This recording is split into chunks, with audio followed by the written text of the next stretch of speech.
Hello everyone, my name is Faith Siele. Welcome to Breaking the Silence, a podcast dedicated to shedding light on the pervasive issue of gender based violence. Well, in this episode, we're going to explore what constitutes gender based violence, its root causes, and its devastating impacts on individuals and communities worldwide. Um, Now, let us define what gender based violence is. It refers to harmful acts which are directed at an individual or group based on their gender or sex. It can take various forms, including but not limited to domestic violence, sexual harassment, rape, intimate partner violence, fraud, forced marriage, or even honor killings.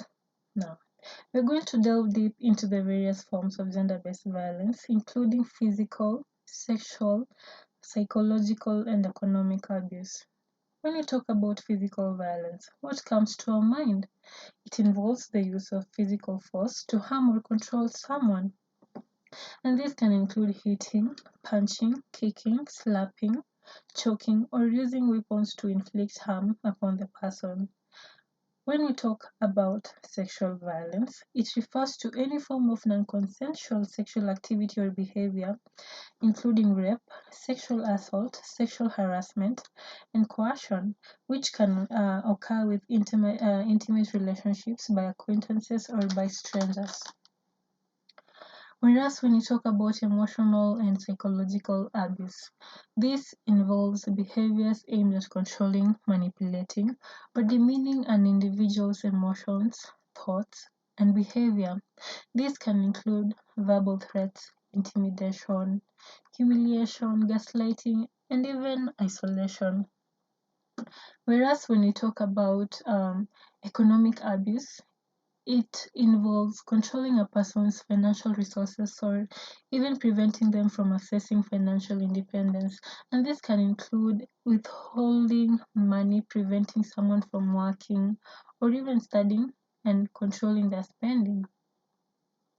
Understanding the various forms of gender based violence is very crucial for raising awareness and providing support to um, survivors and advocating for systematic change to address the root cause of gender inequality and discrimination.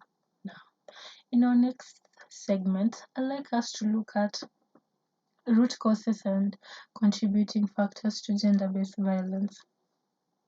And I'd like us to examine the societal, cultural, structural, and factors that perpetuate gender based violence, including patriarchal norms, gender inequality, and harmful stereotypes. And to start off, I'd like us to talk about how gender based violence is deeply intertwined with societal, cultural, structural, and factors which perpetuate and normalize harmful behavior. Now, let us look at the patriarchal norms. These are social structures and beliefs that prioritizes and reinforces male dominances, control over women, and other marginalized gender. In patriarchal societies, men are often granted great power, authority, and even privilege, while women, on the other hand, and non binary individuals are subjected to subordinate roles and limited opportunities. This imbalance of power can really contribute to the justification of gender based violence, as perpetrators may feel entitled to assert control over their partners or victims. Gender inequality, on the other hand, refers to unequal distribution of resources, opportunities, and rights based on gender identity. Societies that uphold rigid gender roles, stereotypes often marginalize women, non binary individuals, and other gender minorities, therefore denying them equal access to education, employment, healthcare, and political participation. And this lack of social and economic empowerment can really make individuals more vulnerable to gender based violence and limit their ability to seek help or even escape abusive situations. Lastly, harmful stereotypes. The harmful stereotypes perpetuate damaging myths and beliefs about gender roles, behavior, and characteristics. Stereotypes that portray men as aggressive or dominant and unemotional, while depicting women as passive, submissive, and nurturing, reinforce unequal power dynamics and normalize controlling or violent behaviors. These stereotypes not only limit individual expression and autonomy, but also contributes to victim blaming attitudes and disbelief when survivors of gender based violence come forward. Um, we are going to also look at the cultural norms and traditions. It can both perpetuate and condone gender based violence, particularly in communities where patriarchal values are deeply ingrained. Practices such as child marriage, dowry related violence, honor killings, and female genital mutilation. These are just examples of harmful traditions that reinforce gender inequality and perpetuate violence against women and girls.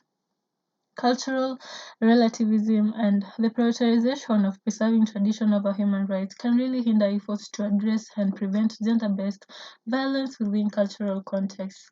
Addressing gender based violence really requires challenging and dismantling these societal, cultural, and structural factors through collective action, advocacy, and policy reforms. This involves promoting gender equality, challenging harmful stereotypes, supporting survivors, and holding perpetrators accountable for their actions.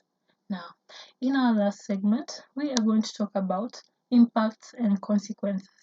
The impacts and consequences of gender based violence are profound and multifaceted, affecting individuals, families, communities, and societies on various levels. We'll look at some of the key impacts. For example, physical health effects. Gender based violence can result in physical injuries ranging from bruises, cuts, to more severe injuries. Survivors may experience chronic pain, disabilities, and long term health issues. Whereas mental health and emotional health effects affect it has devastating effects on survivors' mental and emotional well-being, leading to conditions such as depression, anxiety, post-traumatic stress disorder, and suicidal ideation. Survivors may struggle with feeling of shame, guilt, self-blame, and low self-esteem, impacting their ability to trust others and form healthy relationships. Addressing the impacts and consequences of gender based violence requires comprehensive support services, including access to healthcare, counseling, legal assistance, economic empowerment programs, and community resources. It also necessitates efforts to challenge societal norms, systematic inequalities that perpetuate violence and discrimination based on gender. Now, listeners, we've come to the end of this podcast. Thank you for joining us on this journey to confront, dismantle gender based violence. And together, let's continue to break the silence, challenging injustice, and build a future where all individuals can live free from violence and oppression. Until next time, this is Breaking the Silence, signing off.